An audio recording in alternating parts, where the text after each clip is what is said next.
Pessoal, parece que o jogo virou, hein? Não tá nada bom pro lado do Lula. Eu vou mostrar aqui para vocês num vídeo bem rápido algumas informações que saíram, que explodiram inclusive na própria mídia.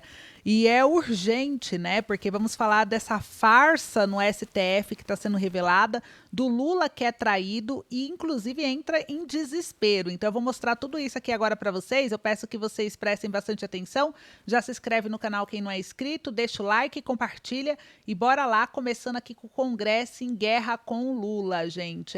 Vou mostrar aqui para vocês agora em tela, mas parece que isso aqui não está muito bom para o governo Lula de esquerda não, gente. Olha só essa matéria que saiu pela Folha de São Paulo, que fala que o Congresso esquece Bolsonaro, porque o foco está sendo Lula, escala a crise com Lula e põe em risco a agenda do governo. Então, o Mota formou bloco para empoderar Centrão e isolar o PT e o PL na Câmara. O ex-presidente tem apoio tímido após prisão e a anistia fica, inclusive, escanteada. Então, a escalada da crise entre a cúpula do Congresso e o governo, simbolizada pela ausência do presidente da Câmara, Hugo Mota, e do Senado, Davi Alcolumbre, no ato da sanção. A gente percebe aqui, gente, que isso aconteceu no ato da isenção do imposto de renda, que ocorreu na quarta-feira, dia 26. E aí, isso daqui ameaça matérias importantes para Lula, né? Tanto o presidente da Câmara quanto o presidente do Senado não compareceram na sessão do Congresso, né, para poder aí participar desse evento que o Lula fez de promessa de campanha para a isenção do imposto de renda para quem ganha até R$ 5.000. E isso daqui já trouxe, né? A matéria é gigante, eu não vou ler inteira, mas isso mostrou claramente uma rachadura dentro do Congresso, dentro do governo do Lula, né? A gente viu que o Lula brigou com o Congresso e agora ele colhe aí o que plantou, né? A insistência do governo em empurrar medidas impopulares, taxar tudo que puder e tentar governar no estilo manda quem pode, parece que só serviu para unir a Câmara e o Senado contra ele. Enquanto isso,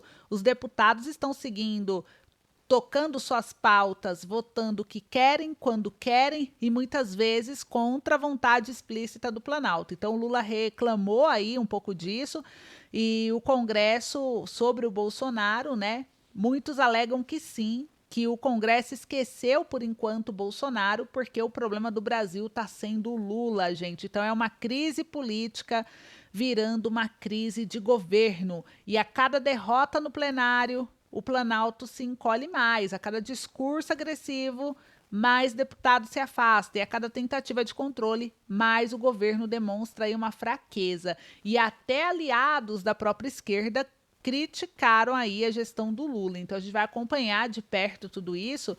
E enquanto isso, o governo segue mais aliado ao STF, né? Mais do que nunca. Tanto que o STF aqui, uma outra matéria mostra que o STF derrubou a revisão da vida toda do INSS por 8 votos a 3. Isso aqui mostra também, porque os aposentados ganharam a correção, os aposentados que ganharam a correção não precisarão devolver o valor, mas vai ter o benefício reduzido. O STF também foi aí desmascarado, porque dentro da gestão do Bolsonaro, o STF deu causa ganha para o aposentado. E aí o Lula entrou, o STF reverteu uma decisão dele próprio a favor do governo, né, que foi lá e articulou com ele. Então, os ministros do STF aceitaram o recurso do INSS e, por 8 votos a 3, derrubaram a revisão do INSS, que é a revisão da vida toda. Essa revisão é uma ação judicial na qual os aposentados do INSS pedem que sejam incluídos na conta dos aposentados contribuições feitas em outras moedas antes do Plano Real. E o julgamento foi declarado encerrado pelo STF na madrugada de quarta-feira, dia 26/11. Então, gente, pela decisão, os segurados que tiveram aposentadoria aumentada após conseguir a revisão por meio da tutela antecipada não vão devolver o valor que receberam, mas o INSS vai reduzir o valor do benefício, tá? Então deu causa ganha totalmente escancarada aí para o governo da gestão petista e isso deixou alguns políticos, né, algumas pessoas bem estressadas em relação ao que está acontecendo.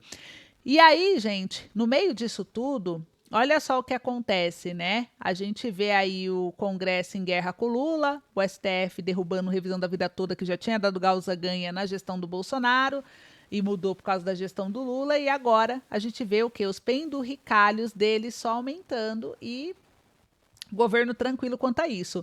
E aqui sai uma matéria mostrando que o Brasil é recorde em pagar super salário, gente, o que é preocupante, né? Ó, 20 bilhões de reais, o Brasil lidera o ranking de super salário, gente. Olha só, Brasil, a Argentina aqui atrás, Estados Unidos, Reino Unido, México, ou seja, o Brasil tem 53 mil funcionários públicos recebendo remuneração acima do teto constitucional a um custo de 20 bilhões anuais e, com isso, lidera um ranking de pagamentos de supersalário de 11 nações, incluindo Estados Unidos, Alemanha, México e França. Então, isso daqui gera uma preocupação também, né? E aí, gente, uma outra situação, né? Enquanto tá essa guerra aí no Congresso, a gente viu aqui uma matéria que saiu da Revista Oeste que mostra que o Bolsonaro ele pode sair do regime fechado e pode acontecer uma reviravolta, tá?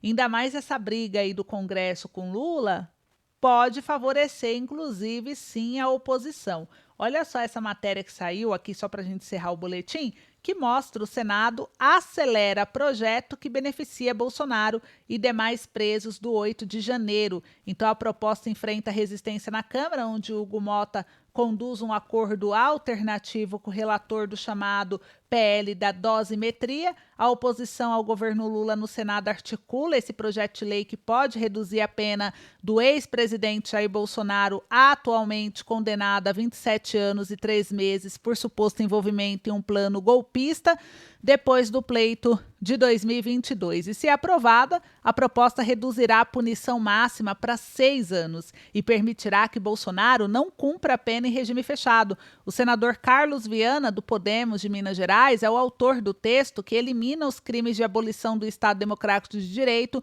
e golpe de Estado da legislação, artigos aplicados na condenação de Bolsonaro. E, segundo Viana, já foram coletadas 35 assinaturas, superando as 27 necessárias para solicitar urgência na tramitação do chamado PL Fim dos Exageros, conforme iniciativa do senador Rogério Marinho. Sim, o projeto de lei 5977 de 2025 alcança Jair Bolsonaro e todos os presos de 8 de janeiro. É o que afirmou Viana em uma publicação no X nesta quarta-feira, dia 26.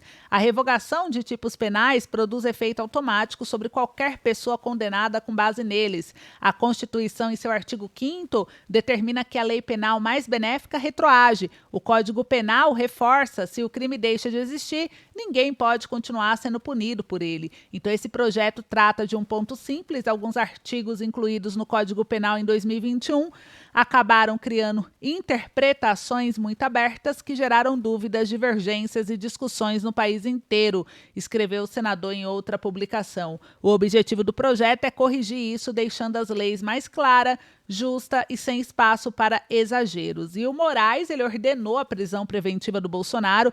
A oposição protocolou a proposta justamente depois dessa prisão preventiva de Bolsonaro ocorrida no último final de semana por uma ordem do ministro Alexandre de Moraes, do STF, a pedido da Polícia Federal. E a corporação alegou risco de fuga em meio a uma vigília organizada por apoiadores em Brasília e revelou violação da tornozeleira eletrônica.